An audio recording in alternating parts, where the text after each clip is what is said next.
നമസ്തേ. സർക്കാരിന്റെ സ്പോൺസേഡ് ഹിന്ദുമത നിന്ദ ഒരു തുടർക്കഥയാകുമ്പോൾ 1921 ഹൈന്ദവ ഉന്മൂലന പരിശ്രമം പൊതുസമൂഹം ചർച്ചയാക്കുന്നു. പിശാചിന്റെ മനസ്സുള്ള വാര്യംകുന്നന്റെ നേതൃത്വത്തിൽ മലബാറിൽ നടന്ന ഹൈന്ദവ വേട്ടയ്ക്ക് ഇരയായവരുടെ പിൻതലമുറ ഇന്നും ജീവിച്ചിരിക്കുമ്പോൾ ചരിത്രത്തെ വളച്ചൊടിച്ചുകൊണ്ട് ബുദ്ധിജീവി ചമയാൻ ശ്രമിക്കുന്ന ഇന്ത്യ ഹിന്ദുവിരുദ്ധ രാഷ്ട്രീയ സാംസ്കാരിക മഹാന്മാർക്ക് താക്കീതുമായി കലാമണ്ഡലം കല്യാണിക്കുട്ടിയമ്മയുടെ കൊച്ചുമകൾ സ്മിത രാജന്റെ ഒരു പഴയ ഫേസ്ബുക്ക് പോസ്റ്റ് കുത്തിപ്പൊക്കി സോഷ്യൽ മീഡിയ പടയാളികൾ ഏകപക്ഷീയ മതേതര രാഷ്ട്രീയത്തിനെതിരെ അരങ്ങു തകർക്കുന്നു. മലപ്പുറം തിരുനാവായയിൽ നടക്കാനിരിക്കുന്ന മഹാമാഘമഹോത്സവം തടസ്സപ്പെടുത്താൻ ചില ഹിന്ദുവിരുദ്ധ ശക്തികൾ കിണഞ്ഞു പരിശ്രമിച്ചുകൊണ്ടിരിക്കുമ്പോൾ സമൂഹ മാധ്യമങ്ങളിൽ വീണ്ടും ശ്രദ്ധ നേടുന്നത് കേരളത്തിന്റെ സാംസ്കാരിക നായികമാരിൽ ഒരാളായ കലാമണ്ഡലം കല്യാണിക്കുട്ടിയമ്മയുടെ ബാല്യകാല ജീവിതമാണ്. കലാമണ്ഡലം കല്യാണിക്കുട്ടിയമ്മയുടെ ചെറുമകളും നർത്തകിയുമായ സ്മിത രാജൻ ഏതാനും വർഷങ്ങൾക്ക് മുൻപ് സമൂഹ മാധ്യമത്തിൽ പങ്കുവച്ച ഒരു പോസ്റ്റാണ് ഇപ്പോൾ വീണ്ടും വൈറലായിരിക്കുന്നത്.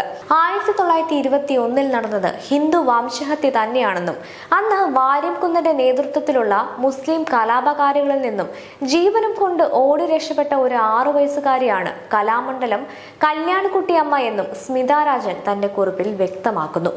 1921 മാപ്പിള ലഹളയെ സ്വാതന്ത്ര്യ സമരത്തിന്റെ ഭാഗമാക്കാൻ ചില ഹിന്ദു വിരുദ്ധ ശക്തികൾ ശ്രമിക്കുന്ന വേളയിലായിരുന്നു ആ ക്രൂരകൃത്യത്തിന്റെ ഇരയായിരുന്ന തന്റെ മുത്തശ്ശിയെക്കുറിച്ച് സ്മിത രാജൻ സമൂഹ മാധ്യമത്തിലൂടെ പങ്കുവച്ചിരുന്നത്. മാപ്പിള ലഹള സ്വാതന്ത്ര്യ സമരത്തിന്റെ ഭാഗമല്ലെന്നും അത് ഹിന്ദു വംശഹത്യ തന്നെയായിരുന്നു എന്നും വ്യക്തമാക്കുന്ന അനുഭവങ്ങളാണ് ഈ കുറിപ്പിൽ ഉണ്ടായിരുന്നത്. ഇപ്പോൾ മലപ്പുറത്ത് ദക്ഷിണേന്ത്യയിലെ തന്നെ ഏറ്റവും വലിയ ഹൈന്ദവ സംഗമമായി മാറാൻ പോകുന്ന മഹാമാഘമഹോത്സവം തടസ്സപ്പെടുത്താൻ ശ്രമങ്ങൾ നടക്കുമ്പോഴാണ് വീണ്ടും ഈ പോസ്റ്റ് പ്രചരിക്കുന്നത്. കലാമണ്ഡലം കല്യാണിക്കുട്ടിയമ്മയുടെ കൊച്ചുമകളായ സ്മിത രാജൻ തന്റെ ഫേസ്ബുക്കിൽ പങ്കുവച്ചിരുന്ന പോസ്റ്റിന്റെ പൂർണ്ണരൂപം ഇങ്ങനെയാണ്, കേട്ടോളൂ. 1921 കലാപഭൂമിയിൽ നിന്നും രക്ഷപ്പെട്ട് പ്രാണരക്ഷാർത്ഥം പറിച്ചു നടപ്പെട്ട ഒരു ബാല്യം. കരിങ്ങമണ്ണ തറവാട്ടിലെ കല്യാണിയുടെ നിർമ്മലമായ ബാല്യകാലം. നാടുനീളെ വാര്യംകുന്നന്റെ മുസ്ലിം സൈന്യങ്ങൾ രാപ്പകൽ ഭേദമന്യേ ഹിന്ദുവേട്ട നടത്തുന്നതിനാൽ ഹൈന്ദവർ ഭയവിഹ്വലരായി വീടുകളിൽ കഴിയുന്ന കാലം. അവിചാരിതമായി കരിങ്ങമണ്ണ തറവാടുമുറ്റത്തും മതഭ്രാന്ത് തലക്കി പിടിച്ച ഒരു കൂട്ടം രക്തദാഹികൾ വന്നു ചേർന്നു. രാത്രിയുടെ മറവിൽ വീട്ടുകാരിലെ ആരുടെയോ തണലിൽ വീടിന്റെ പിന്നാമ്പുറത്തെ പടർപ്പിലൂടെ ഓടി രക്ഷപ്പെട്ട ഒരു 6 വയസ്സുകാരി. ഉമ്മറപ്പടിയിൽ ഭീഷണിയുടെ സ്വരം നിറഞ്ഞപ്പോൾ അപകടം മനസ്സിലാക്കിയ കാരണവർ സ്ത്രീകളെയും കുഞ്ഞുങ്ങളെയും വീടിന്റെ പുറംവാതിൽ വഴി കാട്ടിലേക്ക് ഓടി രക്ഷപ്പെടാനുള്ള അവസരം തരപ്പെടുത്തി. ഭീകരത താണ്ഡവമാടിയ ആ രാത്രിയിൽ പ്രാണരക്ഷാർത്ഥം ഇരുളിന്റെ മറവിൽ നദി കടന്ന് ആ മനുഷ്യക്കൂട്ടം സ്വന്തം മണ്ണും തറവാടും വിട്ട് ഓടി രക്ഷപ്പെട്ടു. അത് സാധ്യമാകാത്ത അനേകം ഹതഭാഗ്യർ നിഷ്കരുണം കൊല്ലപ്പെട്ടു. പ്രാണരക്ഷാർത്ഥം സ്വന്തം തറവാട് ഉപേക്ഷിച്ച് മറ്റൊരു ദിക്കിലേക്ക് വീട്ടുകാരോടൊപ്പം ഓടി രക്ഷപ്പെട്ട കരിങ്ങമണ്ണ തറവാട്ടിലെ ആ 6 വയസ്സുകാരിയാണ് പിന്നീട് കേരളത്തിന്റെ സാംസ്കാരിക നായികയായി മാറിയ സാക്ഷാൽ കലാമണ്ഡലം കല്യാണിക്കുട്ടിയമ്മ. ആ കുഞ്ഞു മനസ്സിൽ പതിഞ്ഞ ഭീതി അമ്മയുടെ വാക്കുകളിലൂടെ എന്നിൽ പകർന്നു തന്നിട്ടുണ്ട്.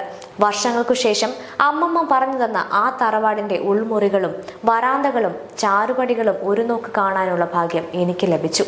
അമ്മമ്മ തന്നെ ആ തറവാട് മുറ്റത്ത് വരെ എത്തി.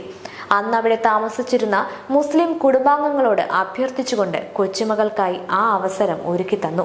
ഒരു കുട്ടിക്കാലത്തിന്റെ ഓർമ്മകൾ ഉള്ളിലൊതുക്കി അമ്മമ്മ പുറത്ത് മുറ്റത്ത് നിൽക്കുന്നത് ഇന്നും ഏറെ വേദനയോടെ ഞാൻ ഓർക്കുന്നു. സ്വാതന്ത്ര്യ സമരത്തിന്റെ ഭാഗമാണെന്ന് പറഞ്ഞ് വ്യാഖ്യാനിക്കാനും വെള്ളപൂശാനും ശ്രമിക്കുന്ന നവചരിത്രകാരന്മാരും ബുദ്ധിജീവികളും നാടുവാഴികളുടെയും പ്രത്യേക ശ്രദ്ധയ്ക്ക്.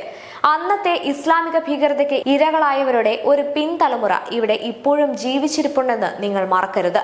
വർഗീയ രാഷ്ട്രീയ സന്തതികളായ ഇക്കൂട്ടർ കഷ്ടപ്പെട്ട് പ്രകടിപ്പിക്കുന്ന സവിശേഷ ബുദ്ധിയല്ല, വെറും സാമാന്യ ബുദ്ധി മാത്രമുള്ള സാധാരണക്കാർക്ക് പോലും ഈ ചരിത്ര സത്യം മനസ്സിലാക്കുവാൻ സാധിക്കും.